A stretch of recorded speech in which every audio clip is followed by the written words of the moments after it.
കേരളത്തിൽ സമീപകാലത്ത് പതിവായി കേൾക്കുന്ന വാർത്തകളിൽ ഒന്നാണ് സ്ത്രീകൾക്കും പെൺകുട്ടികൾക്കും നേരെയുള്ള നഗ്നതാ പ്രദർശനം. അതിൽ ആനന്ദം കണ്ടെത്തുന്നവർ ഇനി കരുതിയിരിക്കുക. പ്രതികരിക്കുന്ന പെൺകുട്ടികൾ ഈ നാട്ടിലുണ്ട്. പ്രതികരണം പല രീതിയിലായിരിക്കും.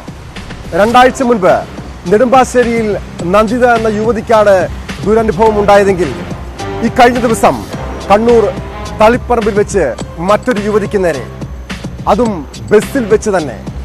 നന്ദിത നമ്മുടെ സമൂഹത്തിലെ പെൺകുട്ടികൾക്ക് ഒരു പ്രചോദനമായിരുന്നു. കണ്ണൂരിലെ പെൺകുട്ടിയും അതേ രീതിയിൽ തന്നെ ആ മാനിനെ പൊതുസമൂഹത്തിന് മുന്നിൽ തുറന്നു കാട്ടി. ആ കേസിലേക്കാണ് പോലീസ് പട്രോൾ ആദ്യം പോകുന്നത്. സ്വാഗതം.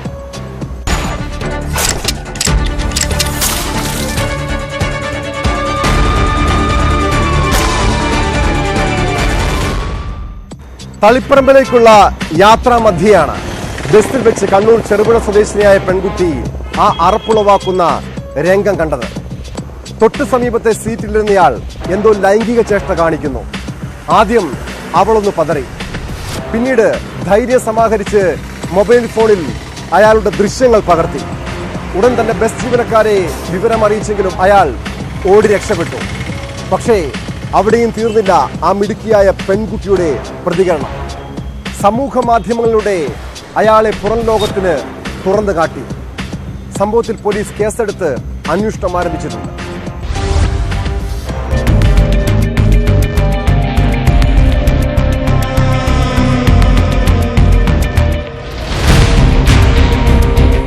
കണ്ണൂരിലെ ചെറുപുഴയിൽ നിന്ന് തളിപ്പറമ്പിലേക്ക് പോകാനാണ് യുവതി ബസ് കയറിയത്. സ്വകാര്യ ബസ് സ്റ്റാൻഡിൽ നിർത്തിയിട്ടിരിക്കുകയായിരുന്നു. പിൻസീറ്റിലിരുന്ന മധ്യവയസ്കനാണ് നഗ്നതാ പ്രദർശനം നടത്തിയത്. യുവതി ദൃശ്യങ്ങൾ മൊബൈൽ ഫോണിൽ ചിത്രീകരിച്ചു. പിന്നീട് മധ്യവയസ്കൻ ഇറങ്ങിപ്പോയി. ബസ് ജീവനക്കാർ എത്തിയപ്പോൾ യുവതി ഈ വിവരം അവരെ ധരിപ്പിച്ചു. അവരെല്ലാവരും മധ്യവയസ്കനായി തിരച്ചിൽ നടത്തി. പക്ഷേ അയാളെ കണ്ടെത്താനായില്ല. മൊബൈലിൽ പകർത്തിയ ദൃശ്യങ്ങൾ യുവതി സമൂഹ മാധ്യമങ്ങൾ വഴി പങ്കുവച്ചു. സംഭവം പോലീസിന്റെ ശ്രദ്ധയിൽപ്പെട്ടു. പയ്യന്നൂർ ഡിവൈഎസ്പിയുടെ നേതൃത്വത്തിലുള്ള സംഘം അന്വേഷണം ആരംഭിച്ചു. യുവതിയുടെ മൊഴി രേഖപ്പെടുത്തി. പ്രതിക്കായുള്ള അന്വേഷണം നടക്കുകയാണ്. നഗ്നതാ പ്രദർശനത്തെ സംബന്ധിച്ചുള്ള പരാതികൾ തുടരെ കണ്ണൂരിൽ റിപ്പോർട്ട് ചെയ്യപ്പെടുകയാണ്. കർശന നടപടി സ്വീകരിക്കുമെന്നാണ് പോലീസ് വ്യക്തമാക്കുന്നത്.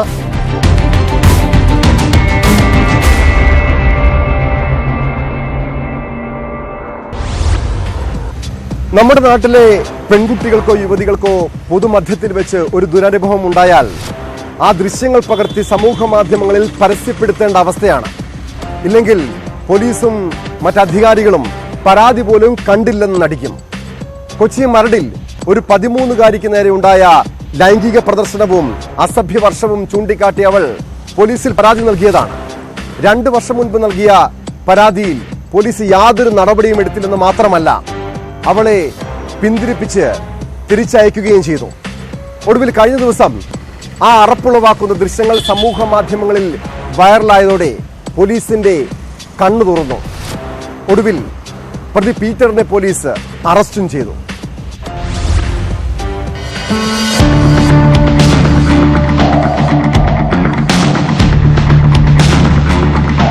രണ്ട് വർഷം മുമ്പാണ് ഈ വീട്ടിലെ അന്ന് 13 വയസ്സുള്ള പെൺകുട്ടിയടക്കം വളരെ മോശമായ രീതിയിൽ അസഭ്യം പറയുകയും ഒപ്പം വസ്ത്രമൊരിഞ്ഞ് കാണിക്കുകയും ഒക്കെ ചെയ്ത് നിരന്തരമായ ശല്യങ്ങളാണ് അയൽവാസിയായ പീറ്റർ എന്നയാളിൽ നിന്നും ഈ കുടുംബത്തിന് നേരിടേണ്ടി വന്നതും.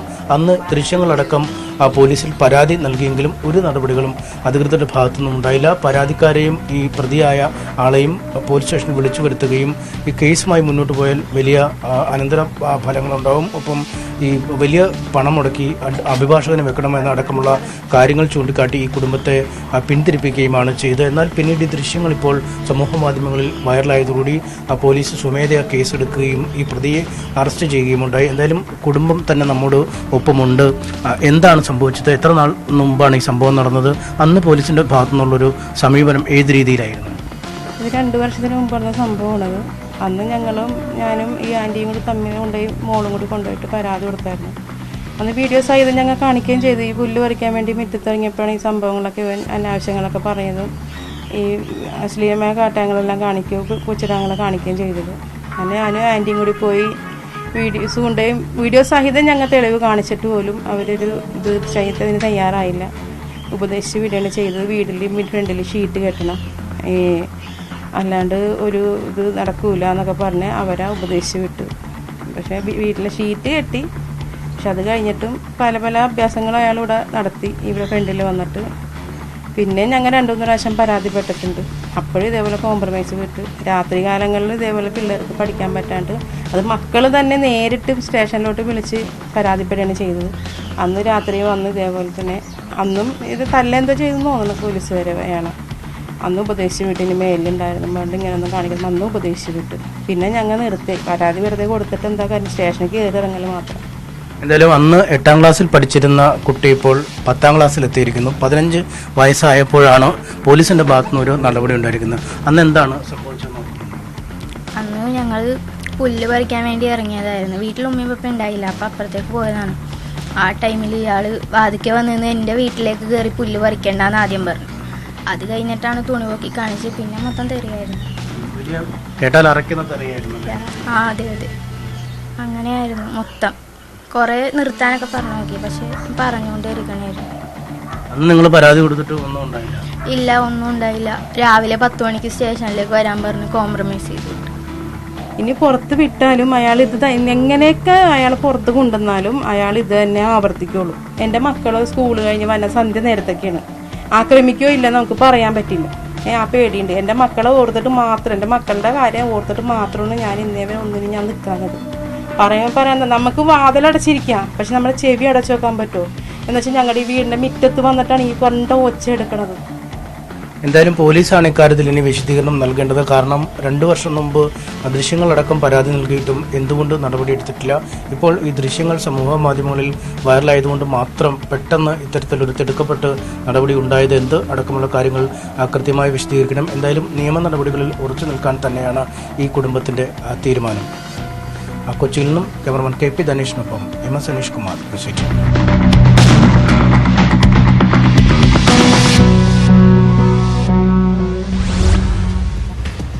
ഏറെ കോളിളക്കം സൃഷ്ടിച്ച കോട്ടയത്തെ പങ്കാളിയെ കൈമാറിയ കേസും യുവതിയുടെ കൊലപാതകവും ഞെട്ടലോടെയാണ് നമ്മൾ കേട്ടത്. യുവതിയെ കൊലപ്പെടുത്തിയതിന് പിന്നാലെ ഭർത്താവ് ഷിനോ മാത്യുവിനെ വിഷം കഴിച്ച നിലയിൽ കണ്ടെത്തിയിരുന്നു. കഴിഞ്ഞ 10 ദിവസമായി കോട്ടയം മെഡിക്കൽ കോളേജിൽ ചികിത്സയിലായിരുന്ന പ്രതി പുലർച്ചെയോടെ മരിച്ചു. ഇതോടെ പങ്കാളിയെ കൈമാറിയ കേസും യുവതിയുടെ കൊലപാതകവും പോലീസിനി കീറാമുട്ടിയാകും.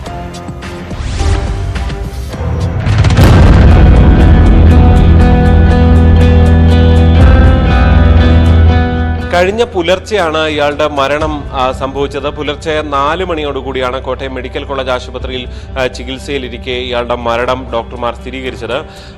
കഴിഞ്ഞ 19-ാം തീയതിയായിരുന്നു ഭാര്യയെ കൊന്ന ശേഷം ഇയാൾ മണർകാട് മാലത്തെ വീട്ടിൽ നിന്നും രക്ഷപ്പെട്ടത്.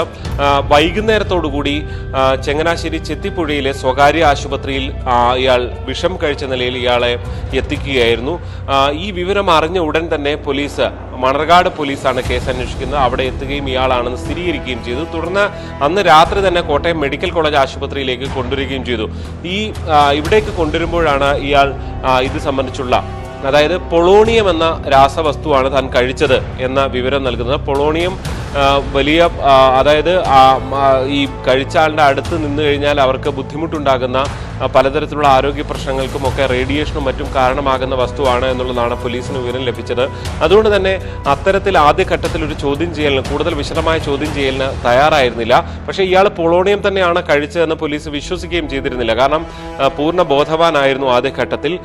പിന്നീടാണ് ഏതാണ്ട് 10 ദിവസത്തിന് ശേഷം ഇയാളുടെ മരണം സംഭവിക്കുന്നത്.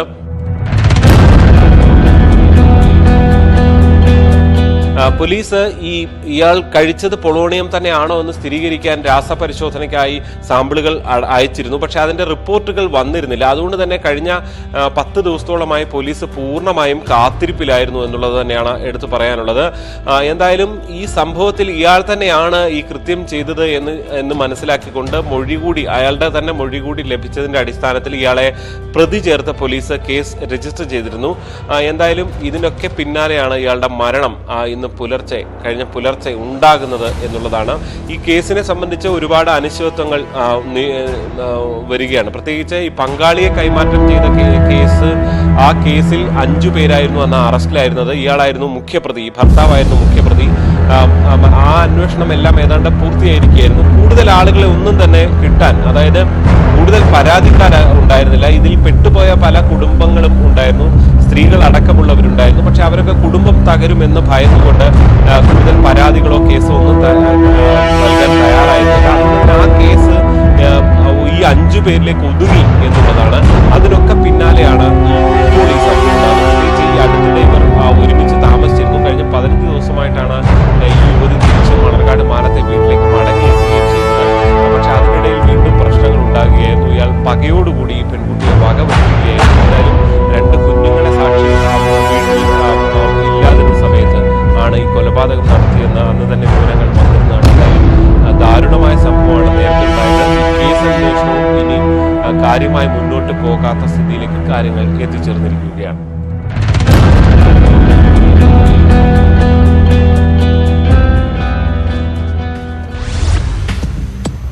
പെൺകുട്ടികളെ ബന്ധുവീടുകളിൽ പോലും വിടാൻ മാതാപിതാക്കൾ ഭയപ്പെടുന്ന കാലമാണ്.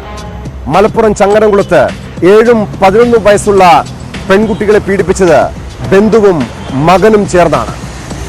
പെൺകുട്ടികളുടെ പെരുമാറ്റത്തിൽ അസ്വാഭാവികത തോന്നിയ അംഗനവാടി ടീച്ചർ കാര്യം തിരക്കിയപ്പോഴാണ് 6 മാസമായി നടന്നു വന്ന പീഡന വിവരം പുറത്തറിഞ്ഞത്. അച്ഛൻ പീഡിപ്പിച്ച വിവരം മകനും, മകൻ പീഡിപ്പിച്ച കാര്യം അച്ഛനും പോലീസ് പിടികൂടും വരെയും അറിഞ്ഞിരുന്നില്ല.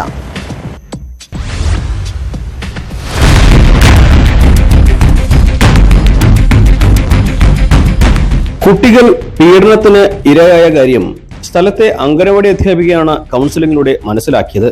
തുടർന്ന് പോലീസിനെ വിവരമറിയിക്കുകയായിരുന്നു. പിന്നീട് നടത്തിയ അന്വേഷണത്തിൽ 6 മാസത്തോളമായി സഹോദരികളായ പെൺകുട്ടികളെ ബന്ധുക്കളായ അച്ഛനും മകനും ലൈംഗികമായി പീഡിപ്പിക്കുന്നുവെന്ന് ചങ്ങരംകുളം പോലീസിന് മനസ്സിലായി. മലപ്പുറം SP സുജിദാസിന്റെ നിർദ്ദേശപ്രകാരം രൂപീകരിച്ച പ്രത്യേക അന്വേഷണ സംഘമാണ് 50കാരനായ അയ്യപ്പനെയും മകൻ 24കാരനായ വിഷ്ണുവിനെയും പിടികൂടിയത്. പോലീസ് എത്തിയെന്ന വിവരമറിഞ്ഞ് രക്ഷപ്പെടാൻ ശ്രമിച്ച അയ്യപ്പനെ കടവല്ലൂർ ബസ് സ്റ്റോപ്പിൽ മഫ്തിയിലെത്തിയ അന്വേഷണ സംഘം തന്ത്രപരമായാണ് വലയിലാക്കിയത്. അടൂരിൽ ജോലി ചെയ്യുന്ന വിഷ്ണു സംഭവം അറിഞ്ഞ് മൊബൈൽ ഫോൺ ഓഫാക്കി രക്ഷപ്പെടാനുള്ള ശ്രമം നടത്തി. എന്നാൽ അടൂർ പോലീസിന്റെ സഹായത്തോടെ ഇയാളെയും പിടികൂടുകയായിരുന്നു. സംഭവത്തിൽ പോക്സോ പ്രകാരം 4 കേസുകളാണ് എടുത്തിരിക്കുന്നത്. പൊന്നാനി ജുഡീഷ്യൽ മജിസ്ട്രേറ്റ് കോടതിയിൽ ഹാജരാക്കിയ പ്രതികളെ റിമാൻഡ് ചെയ്തു.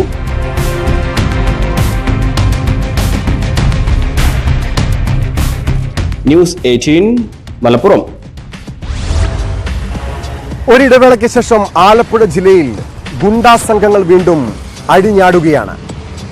ചേർത്തലയിൽ രാത്രിയിലും പുലർച്ചെയുമായി ഗുണ്ടാ സംഘങ്ങൾ ചേരിതിരിഞ്ഞ് ഏറ്റുമുട്ടി 3 വീടുകൾ അടിച്ചു തകർത്തു. ഒരാൾക്ക് നേരെ വെടിയുതിർക്കുകയും ചെയ്തു. ഏറ്റുമുട്ടലിൽ 2 പേർക്ക് പരിക്കേറ്റിട്ടുണ്ട്. രാത്രി 10:30 ചേർത്തല കാർത്തിയായനി ബാറിന് സമീപത്തായിരുന്നു ആദ്യ ഏറ്റുമുട്ടൽ. പിന്നീട് ബൈക്കിൽ പോകുകയായിരുന്ന ഗുണ്ടാ നേതാവിനെതിരെ വെടിയുതിർക്കുകയും ചെയ്തു.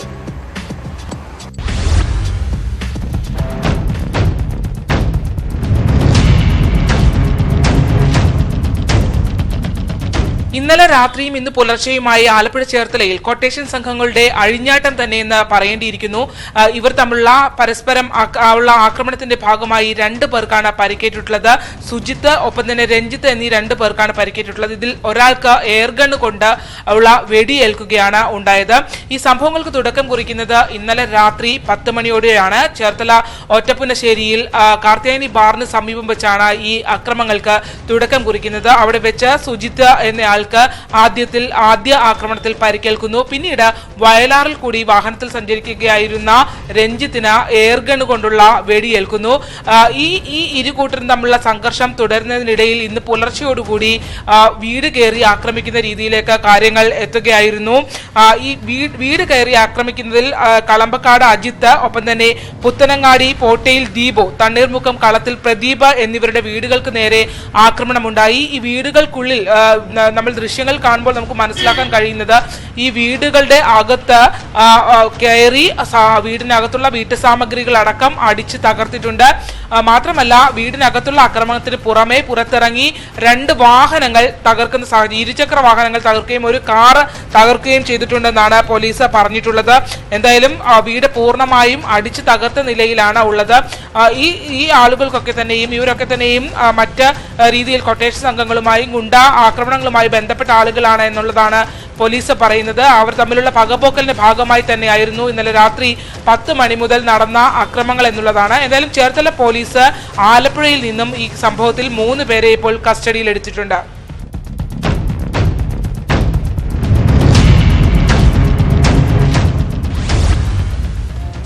പോലീസ് സേനയ്ക്ക് തന്നെ നാണക്കേടുണ്ടാക്കിയ നിരവധി സംഭവങ്ങൾ ഈ സമീപകാലത്ത് പുറത്തു വന്നിട്ടുണ്ട്. പോലീസുകാരുടെ തട്ടിപ്പ്, പിടിച്ചുപറി, മാങ്ങാമോഷണം മുതൽ വലിയ കൈക്കൂലി കേസുകൾ വരെ. എന്നാൽ ഒരു പോലീസ് ഉദ്യോഗസ്ഥന്റെ ഭാര്യ, ഒരു ഡിവൈഎസ്പിയുടെ ഭാര്യ തട്ടിപ്പ് കേസിൽ കുടുങ്ങിയ വാർത്തയാണ് പോലീസ് പെട്രോൾ ഇനി പരിശോധിക്കുന്നത്.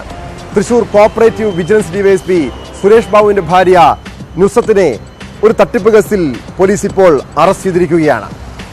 റെയിൽവേയിൽ ജോലി വാഗ്ദാനം ചെയ്തും അഭിഭാഷക എന്ന പേരിലുമായിരുന്നു ഇവരുടെ തട്ടിപ്പ്. വിശദാംശങ്ങളുമായി നവമി ദിനേശ് ചേരുന്നുണ്ട്. നവമി, എങ്ങനെയാണ് ഈ തട്ടിപ്പ് വിവരം പുറത്തു വന്നത്? Tom, Thrissur corporative vigilance DYSP K A Suresh ബാബുവിന്റെ ഭാര്യ നുസ്രത്താണ് ഇപ്പോൾ സാമ്പത്തിക തട്ടിപ്പ് കേസിൽ പിടിയിലായിരിക്കുന്നത്. റെയിൽവേയിൽ ജോലി വാഗ്ദാനം ചെയ്ത് അഭിഭാഷക എന്ന പേരിലായിരുന്നു ഇവർ തട്ടിപ്പ് നടത്തിയിരുന്നത്. മലപ്പുറം പോലീസാണ് നുസ്രത്തിനെ അറസ്റ്റ് ചെയ്തത്. നുസ്രത്തിനെതിരെ നിരവധി സാമ്പത്തിക തട്ടിപ്പ് കേസുകളും ഉണ്ടായിരുന്നു. മലപ്പുറം സ്വദേശിനിയായ യുവതി നൽകിയ പരാതിയിലാണ് ഇപ്പോൾ നുസ്രത്ത് പിടിയിലായിരിക്കുന്നത്. 2.5 ലക്ഷം രൂപയാണ് പരാതിക്കാരിക്ക് നഷ്ടമായത്. വിവിധ സ്റ്റേഷനുകളിലായി 9 കേസുകളാണ് നുസ്രത്തിനെതിരെ രജിസ്റ്റർ ചെയ്തിരിക്കുന്നത്. ഒപ്പം തന്നെ 1/2 കോടിയോളം രൂപയുടെ സാമ്പത്തിക തട്ടിപ്പുകളാണ് ഇവർ നടത്തിയത് എന്നാണ് പോലീസ് പറയുന്നത്. ഡിവൈഎസ്പിയുടെ വീട്ടിൽ നിന്നാണ് നുസ്രത്തിനെ കസ്റ്റഡിയിലെടുത്തത്. അന്വേഷണം അട്ടിമറിക്കാൻ ഡിവൈഎസ്പി ശ്രമിക്കുന്നു എന്ന് നേരത്തെയും പരാതികൾ ഉയർന്നിരുന്നു. ഒപ്പം തന്നെ നിരവധി പേർ ഇവരുടെ തട്ടിപ്പിന് ഇരയായിട്ടുണ്ട് എന്ന സംശയം പോലീസിനുണ്ട്. അതുകൊണ്ട് തന്നെ പോലീസ് ഇക്കാര്യം അന്വേഷിച്ചു വരികയാണ്. കൂടുതൽ പേർ പരാതിയുമായി എത്തിയാൽ ഇത് പരിശോധിക്കാനാണ് പോലീസിന്റെ നീക്കം. എന്തായാലും ഒരു പോലീസ് ഉദ്യോഗസ്ഥന്റെ ഭാര്യ തട്ടിപ്പ് കേസിൽ പിടിയിലായതുകൊണ്ട് തന്നെ പോലീസ് സേനയ്ക്ക് ഇത് ആകെ മൊത്തം ഒരു നാണക്കേടായിരിക്കുകയാണ്. ടോം,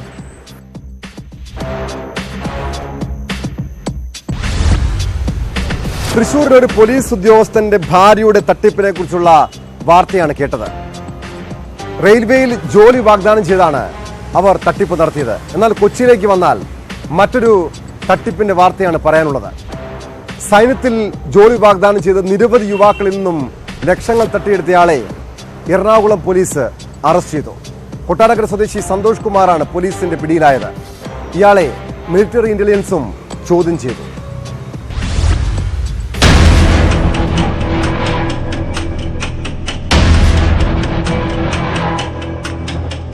കുടുംബ പ്രശ്നത്തെ തുടർന്ന് ഭാര്യ സന്തോഷ് കുമാറിനെതിരെ കൊച്ചി ചേരാനല്ലൂർ പോലീസ് സ്റ്റേഷനിൽ നൽകിയ പരാതിയായിരുന്നു തുടക്കം.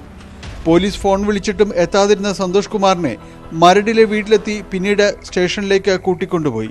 ഇയാൾക്കെതിരെ കേസുകൾ നിലവിലുണ്ടോ എന്ന് പരിശോധിക്കുന്നതിനിടെ സൈന്യത്തിൽ ജോലി വാഗ്ദാനം ചെയ്ത് പണം തട്ടിയെന്ന പരാതി സൗത്ത് പോലീസ് സ്റ്റേഷനിൽ രജിസ്റ്റർ ചെയ്തതായി കണ്ടെത്തി. തുടർന്ന് ഇയാളുടെ അറസ്റ്റ് രേഖപ്പെടുത്തുകയായിരുന്നു. ഇയാളൊരു ഇതിനെ പരീക്ഷയ്ക്ക് സഹായകരമാകുന്ന രീതിയിലുള്ള ഒരു കോഴ്സ് ചെയ്യുന്നുണ്ട് എന്ന് പറഞ്ഞുകൊണ്ടാണ് ഈ ആളുകളുമായിട്ട് കോൺടാക്ട് ചെയ്യുന്നത്. ഒപ്പം ഇതിൻ്റെ ലിസ്റ്റ് എടുത്തതിന് ശേഷം ഇതിൽ ഉൾപ്പെട്ടിരിക്കുന്ന, ഇതിൽ പങ്കെടുക്കുന്ന താല്പര്യമുള്ള കാൻഡിഡേറ്റിനെ കോൺടാക്ട് ചെയ്ത് ഇങ്ങനെയൊരു സാധ്യത ഉണ്ട് എന്ന് പറഞ്ഞുകൊണ്ട് അവരിൽ നിന്ന് പണം കൈപ്പറ്റുന്ന രീതിയാണ്. സംസ്ഥാനത്ത് 10-ലധികം സ്റ്റേഷനുകളിൽ ഇയാൾക്കെതിരെ കേസുകളുണ്ട്. 30ഓളം പേരാണ് ഇയാൾക്കെതിരെ നിലവിൽ പരാതി നൽകിയിട്ടുള്ളത്. എന്നാൽ ഇതിൽ കൂടുതൽ പേർ തട്ടിപ്പിനിരയായിട്ടുണ്ടാകാമെന്നാണ് പോലീസ് പറയുന്നത്. ഒരാളിൽ നിന്ന് മാത്രം 2.5 ലക്ഷത്തോളം രൂപയാണ് ഇയാൾ വാങ്ങിയിട്ടുള്ളതെന്നാണ് പ്രാഥമിക വിലയിരുത്തൽ. മിലിറ്ററി ഇന്റലിജൻസും സന്തോഷ് കുമാറിനെ ചോദ്യം ചെയ്തു. നിലവിൽ ഇയാൾക്കെതിരെ അന്വേഷണം ഊർജിതമാക്കിയിരിക്കുകയാണ്.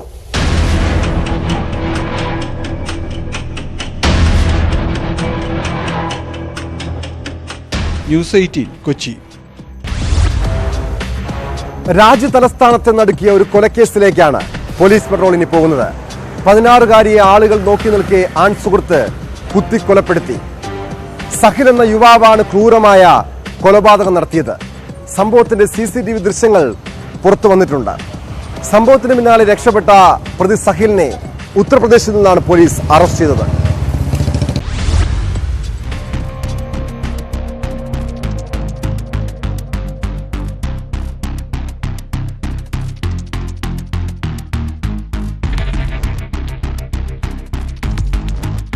പൊതുസ്ഥലത്ത് ആളുകളുടെ സാന്നിധ്യത്തിലായിരുന്നു പൈശാചികമായ കൊല നടന്നത്. കൊല്ലപ്പെട്ട പെൺകുട്ടി സുഹൃത്തിന്റെ പിറന്നാളാഘോഷത്തിൽ പങ്കെടുക്കാൻ പോയതായിരുന്നു. വഴിയിലൂടെ നടന്നു പോകുമ്പോൾ പിടിച്ചു നിർത്തിയാണ് പ്രതി പെൺകുട്ടിയെ ആക്രമിച്ചത്. 20-ലേറെ തവണ മാരകായുധം കൊണ്ട് കുത്തിയ ശേഷം തലയിൽ പലതവണ കല്ലിനടിക്കുകയും ചെയ്തു. റോഡരികിൽ കൊടുങ്ക്രൂരത നടക്കുമ്പോൾ പ്രതിയെ പിടിച്ചുമാറ്റാൻ സമീപത്തുള്ളവർ തുനിഞ്ഞില്ല എന്നത് ഞെട്ടിപ്പിക്കുന്നതാണ്. പ്രതി 20-കാരനായ സഹിലാണെന്ന് പോലീസ് തിരിച്ചറിഞ്ഞു. യുവതിയുടെ മൃതദേഹം ഷഹബാദിലെ JJ കോളനിയിലെ വഴിവക്കിലാണ് പോലീസ് കണ്ടെടുത്തത്. ഇരുവരും അടുപ്പത്തിലായിരുന്നുവെന്നും പോലീസ് പറയുന്നു. സഹിൽ പെൺകുട്ടിയെ ആക്രമിക്കുന്നതിന്റെ CCTV ദൃശ്യങ്ങളും പുറത്തുവന്നു.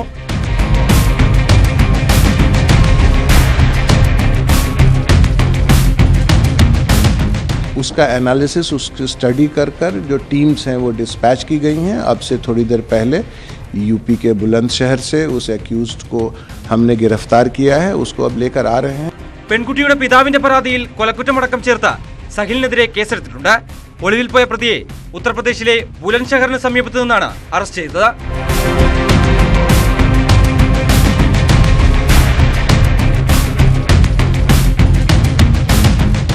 National desk news 18. കേരളത്തിലെ ജയിലുകളിലെ സുഖജീവിതത്തെക്കുറിച്ച് പറഞ്ഞു കേട്ടിട്ടേയുള്ളൂ.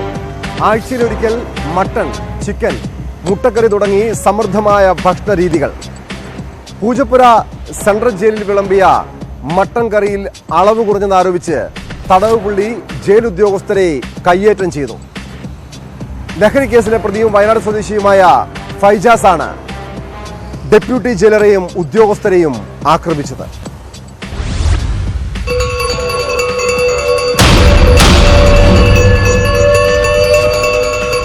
ശനിയാഴ്ച ഉച്ചയ്ക്ക് ജയിലിൽ മട്ടൻ കറിയാണ് ചോറിനൊപ്പം നൽകുന്നത്.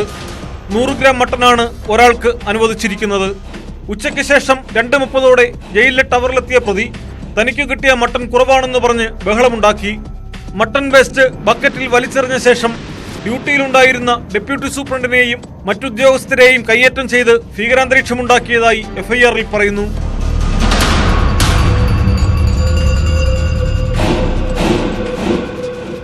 ലഹരിമരുന്ന് കേസിലെ പ്രതിയായ ഫൈജാസ് 3 വർഷം മുമ്പാണ് പൂജപ്പുര സെൻട്രൽ ജയിലിലെത്തിയത്. ആദ്യം കണ്ണൂർ ജയിലിലായിരുന്നു. പ്രശ്നമുണ്ടാക്കിയതിനെ തുടർന്ന് വിയ്യൂരിലെ അതീവ സുരക്ഷാ ജയിലിലേക്ക് മാറ്റി. അവിടെയും പ്രശ്നമുണ്ടാക്കിയതിനെ തുടർന്നാണ് പൂജപ്പുരയിലേക്ക് മാറ്റിയതെന്ന് ജയിൽ അധികൃതർ പറഞ്ഞു. ഫൈജാസിന് മറ്റൊരു തടവുകാരനിൽ നിന്ന് ലഹരിമരുന്ന് ലഭിച്ചതായി ജയിൽ അധികൃതർക്ക് വിവരം ലഭിച്ചു. ഇതേക്കുറിച്ചും അന്വേഷണം ആരംഭിച്ചിട്ടുണ്ട്.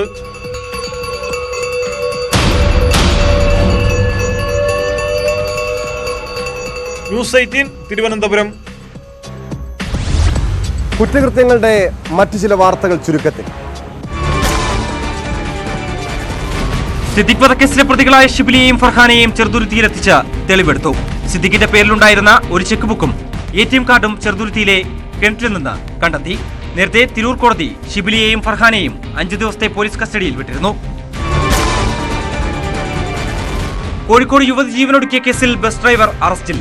നന്മട്ട സ്വദേശി ശരത്ലാലിനെയാണ് കാക്കൂർ പോലീസ് അറസ്റ്റ് ചെയ്തത്. ഇയാളുടെ നിരന്തര ഭീഷണി കാരണമാണ് യുവതി ആത്മഹത്യ ചെയ്തതെന്ന് പോലീസ് പറഞ്ഞു. കണ്ണൂരിൽ 10-12 വയസ്സുള്ള വിദ്യാർത്ഥികളെ പ്രകൃതി വിരുദ്ധ പീഡനത്തിന് ഇരയാക്കിയ മദ്രസാധ്യാപകൻ അറസ്റ്റിൽ. പെരിന്തൽമണ്ണ സ്വദേശി അഷ്റഫ് കുളത്തൂരിനെയാണ് പോക്സോ കേസ് ചുമത്തി അറസ്റ്റ് ചെയ്തത്. ഇൻസ്റ്റഗ്രാമിലൂടെ പരിചയപ്പെട്ട 16-കാരിയെ നിർബന്ധിച്ച് ബിയർ നൽകി പീഡിപ്പിച്ചെന്ന കേസിൽ യുവാവ് അറസ്റ്റിൽ.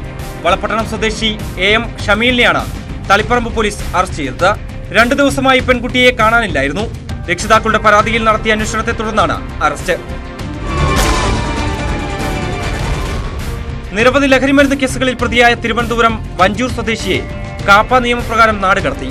വഞ്ചിയൂർ പണയിൽ വീട്ടിൽ ധീരജിനെയാണ് നഗരൂർ പോലീസ് സ്റ്റേഷൻ പരിധിയിൽ നിന്ന് നാടുകടത്തിയത്. ഡെപ്യൂട്ടി ഇൻസ്പെക്ടർ ജനറൽ R നിഷാദിനെയാണ് ഇത് സംബന്ധിച്ച ഉത്തരവിറക്കിയത്. വയനാട് കൽപ്പറ്റയിൽ ഭക്ഷ്യവിഷബാധയേറ്റ് 20-ലധികം പേർ ആശുപത്രിയിൽ. കൽപ്പറ്റ മുസല്ല റെസ്റ്റോറന്റിൽ നിന്നാണ് ഇവർക്ക് ഭക്ഷ്യവിഷബാധയേറ്റത്. മന്തി, അൽഫാം എന്നിവ കഴിച്ചവർക്കാണ് ഭക്ഷ്യവിഷബാധയേറ്റതെന്നാണ് വിവരം. അമേരിക്കയിലെ ഫിലാഡൽഫിയയിൽ മലയാളി യുവാവ് കൊല്ലപ്പെട്ടു. കൊല്ലം ആയൂർ സ്വദേശി ജൂഡ് ചാക്കോയാണ് വെടിയേറ്റ് മരിച്ചത്. കഴിഞ്ഞ ദിവസം ജോലി കഴിഞ്ഞ് മടങ്ങുമ്പോൾ അജ്ഞാതൻ ജൂഡ് ചാക്കോയ്ക്ക് നേരെ നിറയൊഴുക്കിയായിരുന്നു. എന്താണ് ആക്രമണ കാരണമെന്ന് വ്യക്തമല്ല.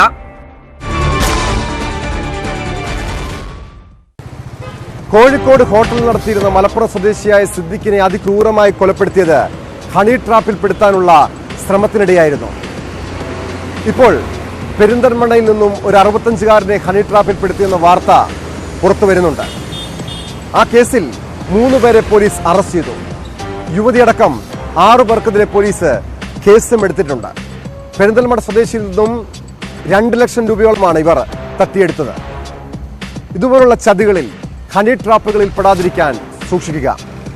ഇതോടെ ഇന്നത്തെ പോലീസ് പട്രോൾ പൂർണ്ണമാകുന്നു. നമസ്കാരം.